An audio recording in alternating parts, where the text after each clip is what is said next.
रहा था तो मैंने बताया था कि मेवाड़ में एक राजा जी हुए थे जयसिंह, और जयसिंह की एक परमार वंश की रानी थी कोमला देवी, उनको भी रूठी रानी कहा जाता है, और जयसमंद के पास में उसके महल बने। पर फिर भी अपने राजस्थान की हिस्ट्री में जिस रूठी रानी का नाम लेते हमारे जो दिमाग के अंदर थी वो मालदेव की रानी थी। एक कहानी है, सुनिए आप। हुआ यूं कि जब मालदेव इधर उधर आसपास में अटैक कर रहा था, जब उसने नागौर, अजमेर, जालोर सब जगह अटैक किए, बीकानेर, बहादुराजून, रायपुर सब पर अटैक किया, तो उसने जैसलमेर पे भी अटैक किया। और जैसलमेर में उस समय एक राणा जी हुआ करते थे लूणकरण, लूणकरण भाटी, भाटी राजा हुआ करते थे, यहाँ पे भाटी वंश हुआ करता था। लूणकरण भाटी पे भी हमला कर दिया। जैसलमेर वाले भाटियों को लगा यार पार पड़ेगी नहीं, और कहते हैं उन्होंने जैसे तैसे करके पैसे टक्के देके यहाँ से मालदेव को वापस भेज दिया था। पड़ोदी वाले किले विलेन दे दिए थे, भाई तू चला जा यार, वापस चला जा, ये वाला एरिया लेके हमारी लड़ाई करने की हिम्मत नहीं। मालदेव एक बार तो एरिया वगैरह लेके वापस आ गया था। अब जैसलमेर वाले भाटियों ने आपस में बैठ के सोचा कि यार आदमी एक बार पैसे लेके या एरिया लेके चला गया, इस बात की क्या गारंटी है कि दोबारा नहीं आएगा। और हमने इतिहास के अंदर देखे, मैंने बताया था आपको कि गुजरात वाले बहादुर शाह को कर्मावती ने रणथंभोर का किला दे दिया था, फिर भी अगले ही साल उसने अटैक कर दिया। तो यार ऐसे तो पार पड़ेगी नहीं, कोई परमानेंट इलाज करना पड़ेगा। क्या परमानेंट इलाज किया जाए? परमानेंट इलाज तो युद्ध, युद्ध किया जाए। किसी ने कहा यार युद्ध करेंगे तो मालदेव अपना परमानेंट इलाज कर देगा, वो शक्तिशाली आदमी। तो क्या किया जाना चाहिए? लूणकरण की बेटी थी एक उमादे, उमादे नाम की राजकुमारी थी, बेहद सुंदर राजकुमारी। दे का मतलब देवी है भाई, अपने राजस्थानी में देवी लिखते थे। कई राजकुमार उससे शादी करना चाहते थे और किसी ने सलाह दी कि क्यों ना उमादे की शादी मालदेव के साथ कर दी जाए। उमादे सुंदर राजकुमारी है, उसके लिए योग्य वर की जरूरत है, और मालदेव से ज्यादा योग्य वर कौन हो सकता है? उत्तर भारत का सबसे शक्तिशाली राजपूत राजा था, क्योंकि मालदेव के साथ में अपने रिलेशन हो जाएंगे, बेटी को अच्छा घर मिलेगा और अपना जमाई बन जाएगा, फिर तो क्या ही हमला करेगा, अपने लिए आक्रमण भी समाप्त हो, ये भी समाप्त। लूणकरण जी ने हाँ बदली कि भाई ठीक, शादी कर देते हैं।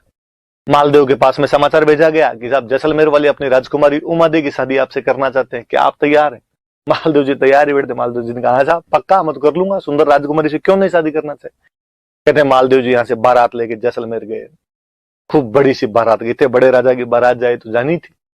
तो अभी भी अपने गांव में रिवाज होता है कि जब बारात जहां पे रुकती है, डेरा बोलते हैं, डेरा, आप डेरे कैसे समझोगे, कोई इंग्लिश मीडियम वालों के समझ नहीं है, शहर वाले टावरों के, राजकीय प्राथमिक विद्यालय गांव में तो उसी में रुकती है आजकल तो जाके। मैरिज गार्डन टाइप का कर दो जी, होटल कर दो जहां पर आप बारात को रुकवाते हो, तो डेरा बोलते हैं उसको। तो कोई ना कोई जगह होती है जहां पे बारात को रुकवाते हैं। तो पहले ऐसा हुआ करता था, गाँव में तो अभी भी होता है कि जहां भी बारात रुकती है वो जो डेरा होता है उसको देखने के लिए महिलाएं जाती है, और जब महिलाएं वो डेरा देखने के लिए जाती है उस समय गीत गाती है, जिस गीत का नाम है जल्ला। सुनना, आप घर में मम्मी से पूछना कि जल्ला गीत कब गाया जाता, तो आपको बताएंगे कि जब बारात का डेरा देखने के लिए जाते हैं उस समय गीत गाया जाता है। याद रखना थोड़ा कि बारात का डेरा देखने जाते समय। तो भाई जैसलमेर की सारी महिलाएं जो थी वो बारात का डेरा देखने के लिए चली गई। राजकुमारी उमादे ने जब ये सुनी कि मेरी बारात इतनी बड़ी आई है, इतने हाथी इतने घोड़े आए, तो उसके मन में भी चाह कि मैं भी मेरे बारात का डेरा देखूं कहां रुकी हुई है, पर दुल्हन घर से बाहर कैसे निकले। मुझे लगा क्यों ना मैं जैसलमेर के किले के ऊपर जाके, और वहां से तो सब कुछ दिखेगा और वहां से मैं डेरा देख लेती हूँ। तो जब जैसलमेर के किले की सीढ़ियां चढ़ रही थी तभी उसने अचानक एक रूम के अंदर लड़ाई की आवाजें सुनी। उसने कान लगाया तो पता चला कि उसके मम्मी पापा आपस में लड़ रहे थे, और लूणकरण भाटी अपनी पत्नी से कह रहा था, अपनी रानी से कह रहा था कि आज मालदेव जैसे फेरों के लिए आएगा मैं मालदेव को पकड़ के मार दूंगा।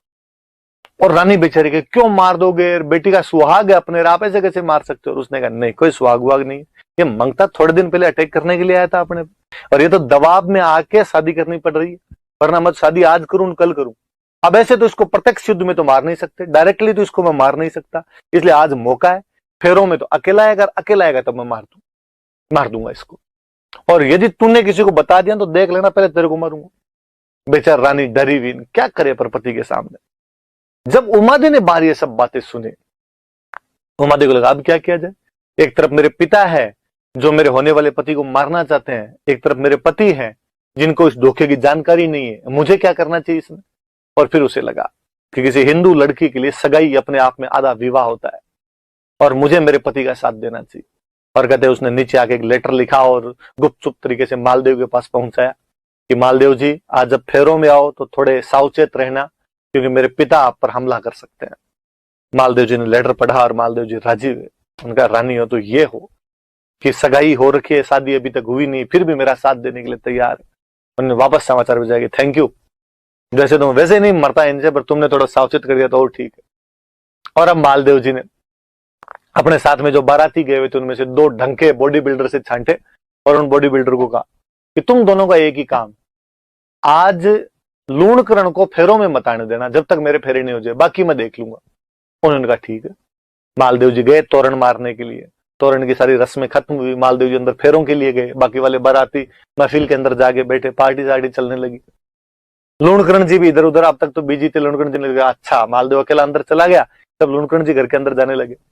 और वो जो 2 राठौड़ इधर से गए हुए थे, बाराती इधर से, थोड़े बॉडी बिल्डर जिम विम जाने वाले से थे, उन्होंने लूणकरण जी को, अरे लूणकरण जी किधर जा रहे हो अंदर? वो ताक में बैठे थे तैयार। लूणकरण जी ने कहा मैं तो अंदर जा रहा हूँ फेरों। अरे क्या फेरों के अंदर जा रहे हो, यहाँ बैठो, 2-4 पेग सेक लो हमारे साथ के अंदर। और उन्होंने कहा अरे नहीं नहीं आप समझते नहीं, और अंदर तो कन्यादान करना है, मुझे अंदर जाना पड़ेगा। उन्होंने कहा कन्यादान कोई कर देगा, कन्यादान भाई कर दे, कन्यादान चाचा जी कर दे, कन्यादान ताऊ जी कर दे। और वास्तव में ये तो मैंने फिल्मों का फैशन देखा है कि फिल्मों के अंदर यूं दिखाते हैं कन्यादान पापा को ही करना पड़ता है ना। गांव में तो देखते हैं कोई कर देता है कन्यादान, ही तो करना है, घर का कोई सदस्य होगा वो कन्यादान कर देगा।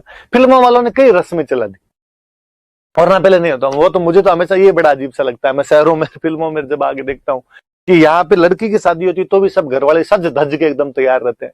गाँव के अंदर तो यार लड़की की शादी में भूत भुआड़िए हुए रहते हैं, पता ही नहीं चलता है। बहन बेटी की शादी हो तो कि आराम करने का मौका नहीं मिलता, कौन नए कपड़े पहने, कौन तैयार हो, जैसे चल रहा है वैसे करते रहो अपने आप। पर शहरों का फैशन है, पैसे वाले लोग होते हैं, काम करने वाले दूसरे होते हैं, यहाँ सब सज धज, पता ही नहीं चलता बाराती कौन है घराती कौन है। वरना गाँव में तो पता ही चल जाता है अपने आप में कि भाई बारात वाले कौन है, इधर वाले मंडे वाले कौन है अपने आप में। तो लूणकरण को उन्होंने बिठा लिया, बैठ जा। लूणकरण जी समझ गए कि इनको पता तो चल ही गया। लूणकरण जी चुपचाप बैठ गए। कहते मालदेव जी के फेरे संपन्न हुए एकदम। दूसरे दिन मालदेव जी की बारात वापस रवाना होने लगी। जब पहले राजकुमारियों की शादी करते थे तो कहते भाई राजकुमारी अपने ससुराल जाके खुद काम थोड़ी करेगी, तो काम करने के लिए दासियां होनी चाहिए, तो साथ में दासियां दिया करते थे। तो कहते हैं उमादे के साथ में एक लड़की भेजी गई। उमादे ने कहा और किसको मेरे साथ में भेजा जाए, एक दासी भेजी गई जिसका नाम था भारमली। भारमली नाम की एक दासी भेजी गई थी, कंक्यूबाइन भेजी गई, दासी थी भारमली, कंक्यूबाइन थी, इसको साथ के अंदर भेजा गया। हुआ यूं, थोड़ी सी फिर एक बात सुनिए आप। कहते हैं कि ये भारमली के मम्मी पापा के बारे में पता ही नहीं था कि इसके मम्मी पापा कौन थे कौन नहीं थे। जब ये पैदा हुई थी, पैदा होते इसको फेंक दिया गया था। अभी भी अखबारों में अपने पढ़ते रहते हैं, कन्या शिशु कचरे के ढेर में मिली, कन्या को फेंक दिया गया। आज अपने यदि ऐसी कोई बच्ची मिल जाए तो अपने क्या करें, अपने हॉस्पिटल वालों को देख के आते हैं, अपने पुलिस वालों को बताते हैं इस बारे में। उस टाइम पुलिस कौन, राजा, हॉस्पिटल कौन, राजा। तो बच्चे किसी को मिली तो उन्होंने ले जाके लूणकरण जी को दे दी, और लूणकरण जी ने उसको पाल पोस के बड़ा किया। उमादे के साथ में बड़ी हुई थी, उमादे की खास सहेली थी। और उमादेव ने अपने पापा का, पापा इसको मेरे साथ भेजो ताकि मेरा मन लगा रहे वहां पे। ठीक है भाई, मालदेव जी ने कहा साथ में ले जाओ इसको। कहते हैं भारमली उनके साथ में चली गई। शाम को मालदेव जी की सुहागरात आई। मालदेव जी थोड़ा नशा पता किया ही करते थे, नशा वगैरह लेके वो अपने रूम के अंदर आए, और तब तक उमादे तैयार नहीं हुए, रानी थे, श्रृंगार वगैरह कर रहे थे, सज धज रहे थे। उमादेव को समाचार मिला कि सब राव जी अपने महलों के अंदर आ गए। उमादेव को लगा कि मुझे थोड़ा टाइम लगेगा, तो उसने भारमली दासी थी उसके पास ही बैठी थी, सहेली थी उसकी, और उसने कहा कि भारमली तू एक बार जाके राव जी, राव मालदेव थे, राव की उपाधि, राव जी को जाकर देगा, मुझे थोड़ा सा टाइम लगेगा। कहते भारमली गई, और भारमली बेहद सुंदर थी खुद भी, और मालदेव जी नशे के अंदर थे। उमादेव को जब इस बात का पता चला कि मेरे पति ने ये गलत काम किया है, उसने मेरा वेट करना ही सही नहीं समझा, और उसने कहा कि ऐसे लिचड़ पति का मुंह तो मैं आज देखूं कल देखूं। उसके बाद उम्र भर उमादे ने मालदेव का मुंह वापस नहीं देखा था। इसलिए उन उमादे को हम किस नाम से जानते हैं, रूठी रानी के नाम से जानते हैं। तो याद रहेगी बात कि रूठी रानी किसे कहा जाता है, तो रूठी रानी उमादेव कहा जाता है। कहां की राजकुमारी थी, तो वो जैसलमेर के भाटी राजा लूणकरण की बेटी थी। कौन सी दासी की वजह से नाराज हो गई थी, तो वो भारमली नामक दासी की वजह से नाराज हो गई थी, और उसने मालदेव का आजीवन बाद में मुंह नहीं देखा था। यहां से चली गई थी, अजमेर के तारागढ़ किले में खूब दिन तक रही थी। कहते हैं शेरशाह सूरी वाला जब अटैक हुआ था तब तारागढ़ खाली करवाया था, तब बाद में जोधपुर के पास में किसी गांव के अंदर आके रहने लग गए थे। कई दिन बाद में एक बेटा गोद ले लिया था, मालदेव का बड़ा ही बड़ा बेटा था राम सिंह, दूसरी किसी रानी से राम सिंह हुआ था, उसको गोद ले लिया था और उसके साथ में गुंदोज रहे थे। बाद में फाइनली केलवा चले गए थे, मेवाड़ में जगह पड़ती है केलवा, वहां चले गए थे। पर कहते हैं कि जब मालदेव जी की मृत्यु हुई थी और जब केलवा में उमादेव थे, वहां पर उनको समाचार मिला कि भाई मालदेव जी की मृत्यु हो गई, तो उमादेव वहां पर उनके साथ में सती होते हैं। मालदेव जी की पगड़ी भेजी गई थी और उस पगड़ी के साथ में सती हो गए थे। और उन्होंने कहा भाई वो बेलखना था, उसने अपने पति होने का धर्म नहीं निभाया, उसने गलती की, बाकी मैं पत्नीव्रता नारी हूं, मैं अपने पत्नी होने के सारे धर्म निभाऊंगी। और वो मालदेव जी के साथ में बाद में सती हो जाते हैं। उस उमादेव जैसी पतिव्रता नारी को हम आज भी याद करते हैं, उसके स्वाभिमान को याद किया जाता है। क्या स्वाभिमानी महिला थी जिसने गलत बात की, पति की गलत बात को स्वीकार नहीं किया तो नहीं किया, और आजीवन अपने पति से अलग रही। इसलिए हम उसको किस नाम से जानते हैं?